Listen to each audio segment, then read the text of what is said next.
persoalan di Bojonegara itu juga persoalan kami. Karena bagaimanapun saya sudah bilang berkali-kali bahwa saudara nelayan itu adalah saudara seperairan. Semenjak kapan? Semenjak Allah menciptakan lautan di muka bumi ini.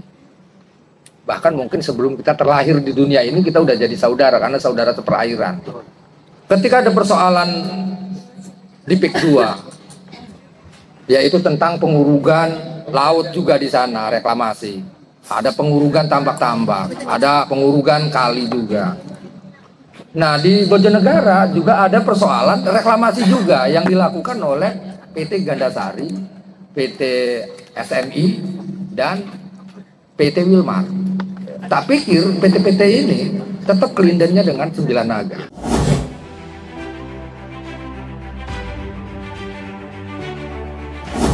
Terima kasih dulur-dulur yang sudah meluangkan waktunya sehingga bisa hadir di tempat yang berbahagia ini. Menurut saya ini bahagia, tempat yang bahagia. Amin. Kenapa saya sebut tempat yang berbahagia? Bagaimanapun belum tentu orang lain bisa diberikan kesempatan oleh Allah untuk bersilaturahmi yang kemudian membicarakan tentang masalah ibadah ghairu mahdhah, ibadah besar. Kenapa ibadah besar?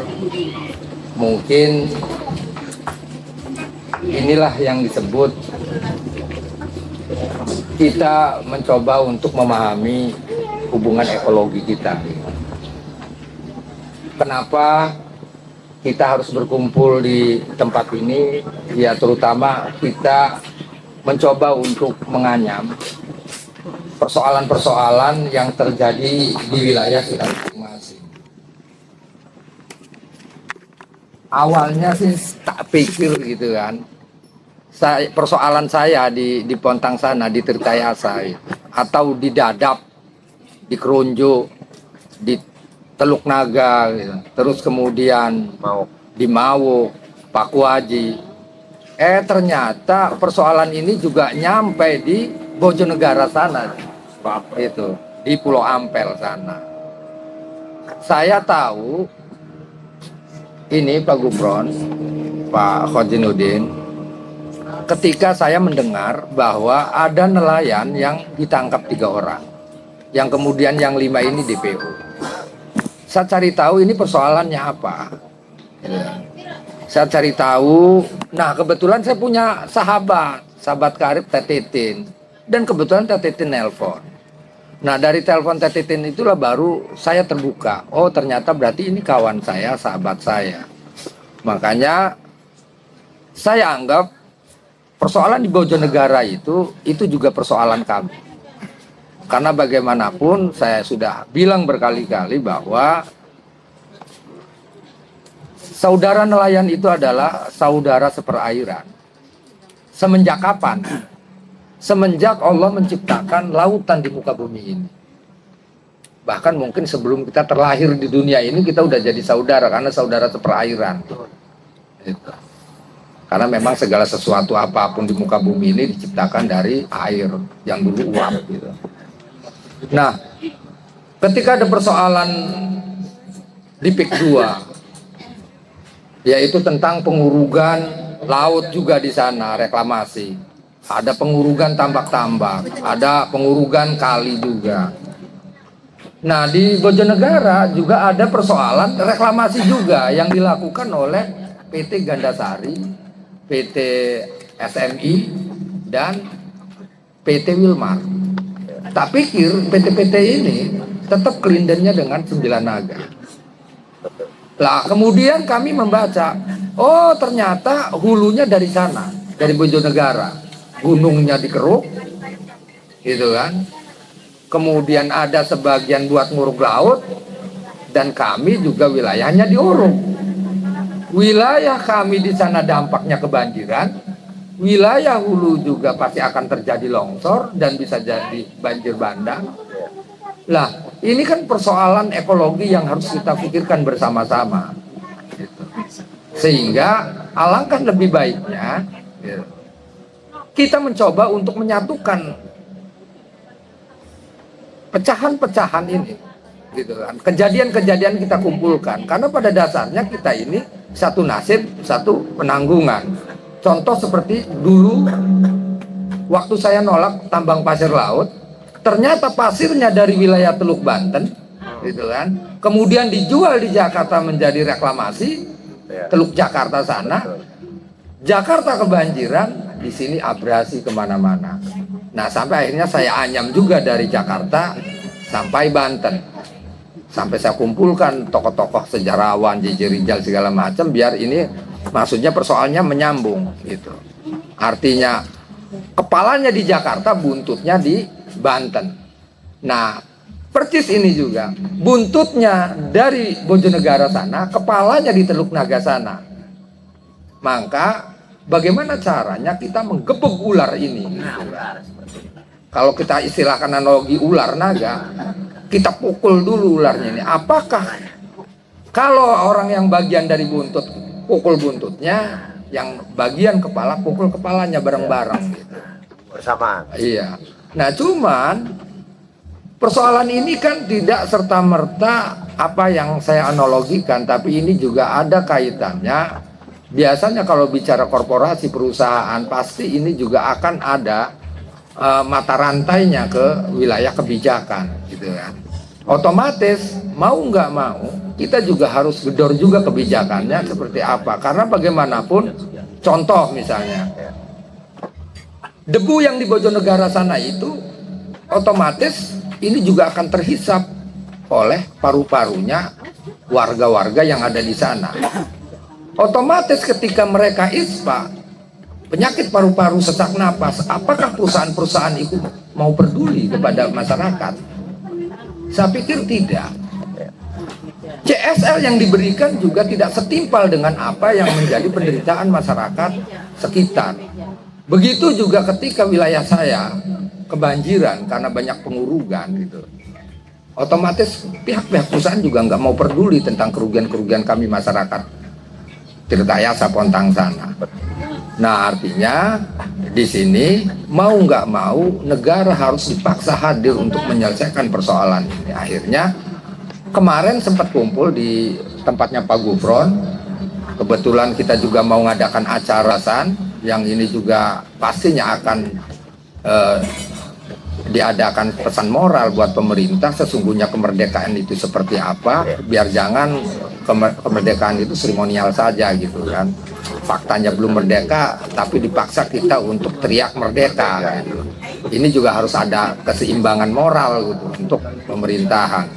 Nah sempat membicarakan tentang persoalan-persoalan yang ada di wilayahnya masing-masing. Kebetulan teman-teman Bojonegara kemarin itu belum sempat hadir, tapi kita ya udahlah, kita ketemu di tempat ini. Nah artinya untuk memberikan semangat teman-teman Bojonegara, karena saya lihat ini kan teman-teman Bojonegara ini kalau boleh ngomong bahasa mental mah turun mental. Betul. Karena bagaimanapun mental ini adalah salah satu kekuatan kita untuk memperjuangkan ruang hidup kita. Memang benar apa yang dikatakan orang tua dulu, mental dan keberanian itu berbeda. Jadi kalau keberanian itu biasanya dia melakukan sesuatu tindakan tapi tidak ada pertimbangan, tidak ada analisa yang mendalam. Tapi kalau kita melakukan atau bertindak dengan cara mental, apapun tindakannya kita harus perhitungkan gitu. Kita timbang dulu sampai tingkatannya kita menimbang apa itu penjara, dan kita juga menimbang apa itu kematian, sampai kemudian kita paham betul ketika kita di kerangkeng itu seperti apa. Ketika kita dibunuh pun kita tahu betul kematian itu apa.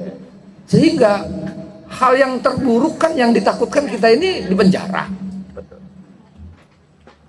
Yang paling ditakutkan lagi mati. Ya saya pikir kematian itu kan enaknya apa di dunia ini? Pengen ngopi, cari gula dulu, cari kopi dulu, masak air dulu, ribet gitu kan. Kenapa sih harus betah-betah gitu? Apalagi ketika kita tukar dengan ibadah, yang itu adalah perintah Allah. Artinya ketika kita berjuang, kita nggak usah takut A takut B, karena memang kita total sedang beribadah gitu.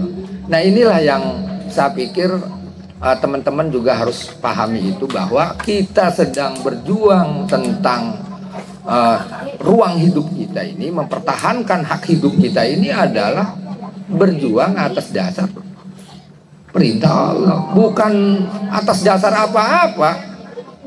Rasulullah juga dulu kalau misalnya urusannya jabatan selesai sudah ditawari, urusannya kekayaan selesai sudah ditawari, bahkan langsung malaikat yang nawarin kan. Gunung Uhud itu kan jadi emas, apa mau enggak, yang penting umat saya bagaimana ini. Ini juga bagian dari bagaimana cara kita mengambil contoh gitu kan, utusan Allah yang ada di muka bumi ini. Walaupun kita tidak pernah ketemu, tapi minimal kita tahu sejarahnya, perjuangannya gitu. Dicaci, dimaki, diludahin, ya tetap aja jalan. Maksudnya motivasi ini juga, ini bagian dari motivasi ya, khususnya pribadi saya, dan mudah-mudahan ini artinya motivasi untuk kawan-kawan seperjuangan. Mudah-mudahan dengan pertemuan ini kawan-kawan minimal sadar bahwa kawan-kawan Bojonegara ini berjuang tidak sendiri. Kenapa saya undang Pak Khojinuddin, saya undang juga Pak Gufron, saya undang Pak Heri dan teman-teman yang lainnya gitu kan. Maksudnya saya hanya pengen bilang bahwa kalian itu tidak sendiri. Kalian tuh punya saudara banyak. Dan kok orangnya sedikit sih, nggak sampai penuh lah, gampang urusan penuh mah. Karena ini kan sesuai energi kita gitu kan, kemampuan kita untuk memfasilitasi. Ya kalau mau penuh nanti demo besar-besaran di KP3B gitu kan, menuntut untuk menutup tambang semua yang ada di Bojonegara dan seluruh Banten. Tujuannya apa? Tujuannya biar kami juga nggak tenggelam. Wong tetap dampaknya itu di daerah kami, di Teluk Naga sana gitu. Lah ngambil batunya dari Gunung Bojonegara. Bojonegara rusak, lah daerah sananya tenggelam gitu kan. Ini namanya kan sebutnya bukan hanya sebutnya pembunuhan apa, genosida, kejahatan genosida. Lebih dari itu ini mah. Karena yang terbunuh nanti ketika bencana alam ini bukan hanya manusia, tapi juga makhluk-makhluk Allah yang lainnya. Ini juga yang harus kita pikirkan. Nah harusnya pemerintah harus berpikir kedalaman ekologinya. Jadi pemerintah juga harus berpikir tentang sejauh mana dia berpikir tentang ekologi itu secara dalam. Bahwa hubungan manusia itu bukan hanya hubungan manusia saja, tapi dalam diri manusia itu ada makhluk-makhluk Allah yang lainnya yang harus kita jaga juga. Dipikir batu itu enggak berzikir apa? Sama berzikir dia, bertasbih. Pohon-pohon yang dikupas di gunung-gunung itu bertasbih dia kepada Allah itu. Cuman mereka nggak pernah dengar karena dia tidak menggunakan akalnya, sehingga dia merusak lingkungan yang ada di wilayah kita. Udah dijelaskan. Mungkin nanti Pak Khojinuddin lah yang lebih ahli di bidang itu. Artinya kerusakan di laut, kerusakan di gunung itu disebabkan karena oleh keserakahan orang, tangan manusia. Manusia yang tidak ada akal. Ini yang harus kita sadarkan orang-orang yang tidak berakal ini. Paling tidak mereka mengurangi tindakan kerusakannya. Lah kalau lautnya dipersempit, nelayannya ngejaringnya kan repot. Nanti juga teman-teman nelayan akan bicara gitu kan.